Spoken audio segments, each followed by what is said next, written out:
नमस्कार, मैं हूं देवांशु। आप देख रहे हैं न्यूज़ फोन से। हेमंत सोरेन 28 नवंबर को चौथी दफा सीएम पद की शपथ जो है वो रांची में जो है वो लेने वाले हैं और उन्होंने दिल्ली जाकर जो है वो देश के प्रधानमंत्री नरेंद्र मोदी को न्योता भी जो है वो दे दिया है। उनके फेसबुक प्रोफाइल से ये पिक हमने निकाली है और आप स्क्रीन पर देखिए, मोदी के साथ मुस्कुराती हुई तस्वीर जो है हेमंत सोरेन की है और साथ में कल्पना सोरेन भी नजर आ रहे हैं। इसके अलावा हेमंत सोरेन जो है वो राहुल गांधी से मिलते हैं, प्रियंका गांधी से मिलते हैं और मल्लिकार्जुन खड़गे से मिलते हैं और अरविंद केजरीवाल दिल्ली के सीएम के साथ भी उनकी मुलाकात होती है और छोटा सा प्रेस कॉन्फ्रेंस जो है वो दिल्ली में आयोजित की जाती है जिसमें कि अरविंद केजरीवाल होते हैं और हेमंत सोरेन होते हैं। इस दौरान अरविंद केजरीवाल कहते हैं कि उनकी भगवान से प्रार्थना है कि ये सरकार, झारखंड वाली हेमंत सोरेन वाली सरकार जो है वो बहुत ही बेहतर ढंग से, बहुत ही अच्छे तरीके से चले।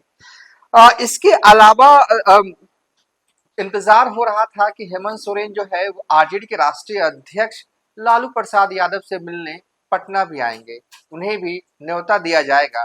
तेजस्वी यादव को भी वो मिलकर न्योता देंगे कि रांची आने के लिए 28 नवंबर को उनके शपथ ग्रहण समारोह में, पर ऐसा हो न सका। हेमंत सोरेन का कोई भी कार्यक्रम पटना के लिए नहीं लगा। इसके अलावा क्यों नहीं लगा, इस वीडियो में हम इस पर बात करने जा रहे हैं। क्या कोई अंदर कोई वजह है क्या, इस वजह से वो पटना नहीं आए, मिलकर न्योता नहीं दिया उन्होंने, जबकि कई नेताओं को उन्होंने मिलकर न्योता दिया कि आप आइए 28 नवंबर को, जब हमारी सरकार का गठन हो रहा होगा तो उसके आप साक्षी बनिए। हेमंत सोरेन के शपथ ग्रहण समारोह में शामिल होने के लिए देश के विभिन्न राज्यों से अतिथि रांची पहुंचेंगे।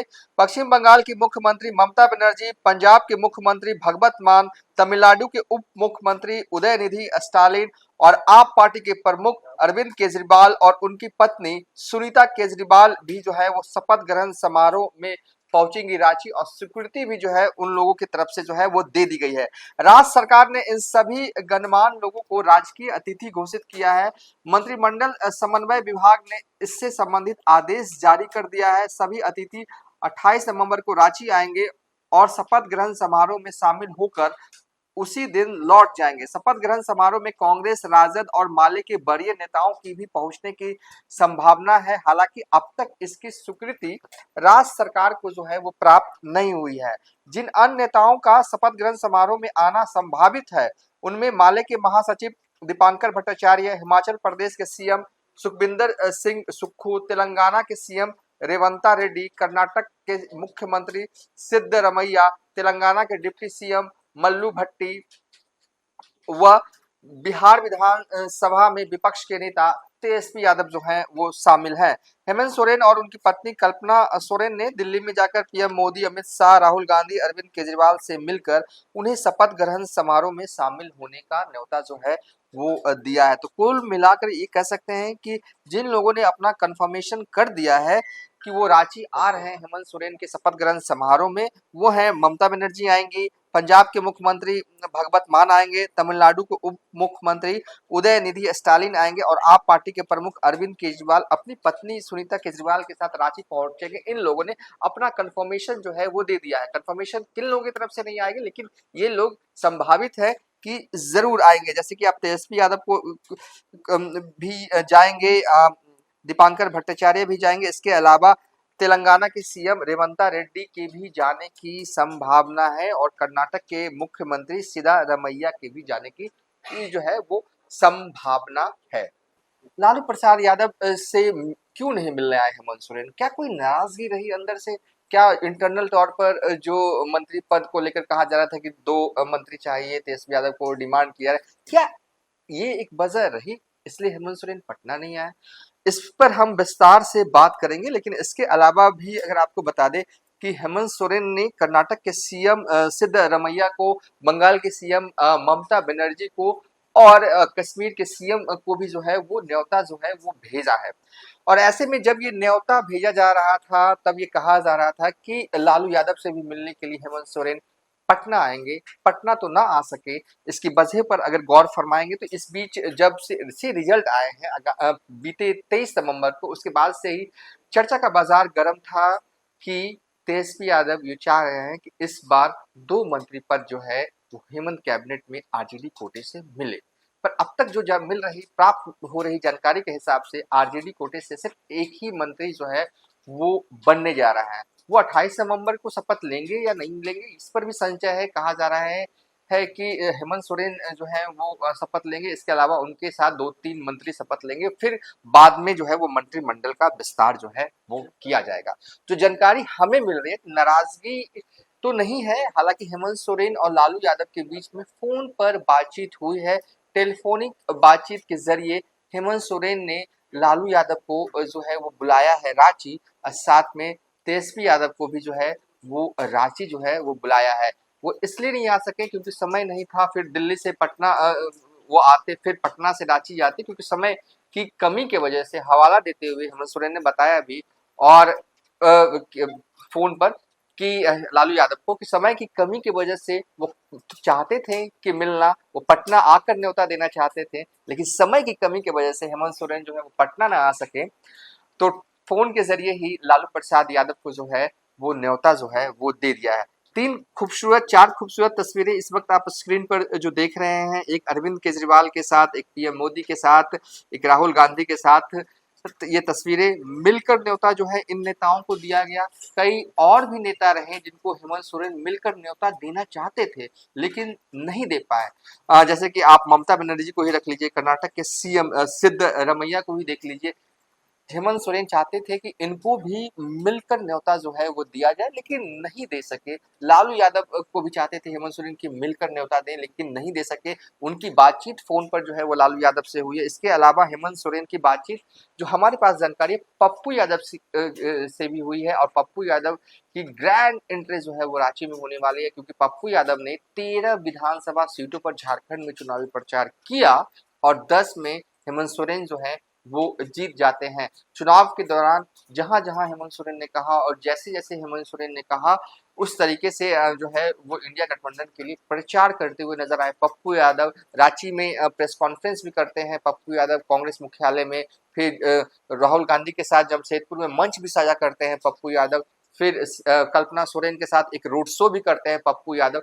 तो एक कैंपेनर के तौर पर बखूबी काम जो है वो पप्पू यादव ने किया है, और इसलिए लिए फोन करके खुद हेमंत सोरेन ने उन्हें जो है वो बुलाया है 28 नवंबर को कि आप जरूर आइएगा। पटना आना चाहते थे हेमंत सोरेन लेकिन ना आ सके, समय की कमी की वजह से। लालू यादव और तेजस्वी यादव को न्योता जो है वो भेजा गया है, टेलीफोनिक न्योता। अब तेजस्वी यादव और लालू यादव जाते हैं या नहीं जाते रांची, ये तो वक्त बताएगा, लेकिन हाँ ये लगभग आप तय जानिए कि तेजस्वी यादव जरूर जाएंगे और क्यों ना जाए। आरजेडी झारखंड में मंत्रिमंडल का हिस्सा इस बार भी बनने जा रही है, और इस बार तो दमदार तरीके से बनने जा रही है। इस बार 4 विधायक जीत कर आए हैं झारखंड में आरजेडी के। पिछली दफा एक आए थे, तो फिर भी हेमंत सोरेन ने उन्हें मंत्री बनाया था, सत्यानंद भोक्ता को, और इस बार तो 4 विधायक आए हैं जीतकर। अब सवाल पॉलिटिकल गलियारों में घूम रहा है कि तेजस्वी यादव इन चारों में से किसे जो है वो मंत्री बनाने जा रहे हैं। दरअसल इस सवाल का जवाब एक और सवाल में ही छुपा हुआ। देखिए, जो सीमावर्ती विधानसभा सीटें हैं जो झारखंड में कुल आती हैं 20 विधानसभा सीट, इन 20 विधानसभा सीट में कई विधानसभा सीट पर जो है वो आरजेडी की दमदार स्थिति है, और इन विधानसभाओं में तो कम से कम 5-6 ऐसी विधानसभा सीट है जहां पर एम बाई वाली सीट मानी जाती है।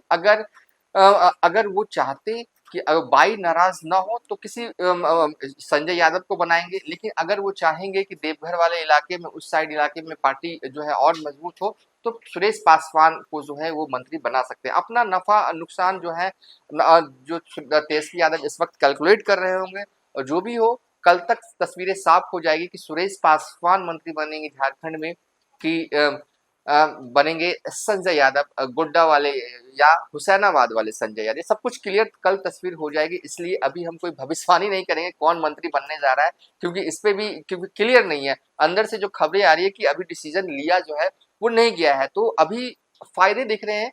जहां उन्हें लगेगा कि फायदे होंगे ज्यादा, उसी व्यक्ति को जो है वो तेजस्वी यादव जो है वो मंत्री बनाएंगे झारखंड में। लेकिन सवाल यह है कि अगर किसी यादव को नहीं बनाते हैं तेजस्वी यादव मंत्री झारखंड में, तो क्या झारखंड का यादव तेजस्वी यादव से नाराज होगा? इस सवाल के ही जवाब में छुपा है कि कौन किसे मंत्री जो है वो बनाने जा रहे हैं तेजस्वी यादव। बहरहाल इस वीडियो की शुरुआत में ही हमने कहा था कि जा जाकर निमंत्रण दिया जा रहा है हेमंत सोरेन और कल्पना सोरेन को, लेकिन लालू से मिलने पटना नहीं आए। कोई नाराजगी नहीं है, बस इसलिए नहीं आए कि समय नहीं था उनके पास पटना आने के लिए, क्योंकि तैयारियां भी करनी है उनको। और उसके बाद कहा जा रहा है कि तेजस्वी यादव जो है वो रांची जाएंगे 28 नवंबर को, और शपथ ग्रहण समारोह में जो है वो शामिल होंगे। पीएम को भी न्योता दिया गया है हेमंत सोरेन की तरफ से। पीएम आएंगे नहीं आएंगे इस पर कुछ भी क्लियर नहीं है, लेकिन हालांकि अगर पहले का अगर ट्रैक रिकॉर्ड अगर देखें कि क्या पीएम इस तरीके से किसी के शपथ ग्रहण समारोह में जाते हैं, तो अब तक तो ऐसा दिखा नहीं है कि विरोधी पार्टी के नेता कोई मुख्यमंत्री बन रहे हैं और उसके शपथ ग्रहण समारोह में पीएम ने कभी शिरकत किया हो, तो ऐसा कोई ट्रैक रिकॉर्ड है नहीं। सो इस हिसाब से कह सकते हैं आप कि पीएम नरेंद्र मोदी जो है वो रांची नहीं जाने वाले। राहुल गांधी जाते हैं कि नहीं, क्योंकि उनकी पार्टी गठबंधन में है तो जाएंगे ही। हालांकि 28 नवंबर को प्रियंका गांधी को भी जो है वो पार्लियामेंट में शपथ जो है वो लेना है एमपी का। तो पहले शपथ जो है वो बहन के शपथ समारोह में वो साथ रहेंगे, उसके बाद जल्दी से रांची निकल जाएंगे। ये जो अब तक सूचना जो है हमारे पास मिल रही है। मल्लिकार्जुन खड़गे जो तो है वो रहेंगे ही रहेंगे। इसके अलावा इस कार्यक्रम को भव्य बनाने की जो है वो पूरी तैयारी जो है वो कर ली गई है। और इसके अलावा इस वीडियो के आखिरी में एक जानकारी और दे दें। देखिए, जिस तरीके से प्रचंड जीत हुई है ना झारखंड में हेमंत सोरेन की सरकार के बहुमत से 16 सीटें जो हैं वो ज्यादा आई हैं हेमंत सरकार, कुल 56 सीटें जो हैं वो आई हैं। और कहा जा रहा है कि इसका क्रेडिट जो है ना वो काफी हद तक मैया सम्मान योजना को जो है वो है। तो अब हेमंत सोरेन अपने इस नए कार्यकाल में, जो कि 28 नवंबर को सीएम चौथी बार बन जाएंगे, और इस बार जो डाटा आया है उसके हिसाब से 7.5 लाख महिलाओं ने पुरुषों के मुकाबले झारखंड में ज्यादा मतदान किया है। कुल आबादी झारखंड में करीब 3.5 करोड़ की है, ठीक है।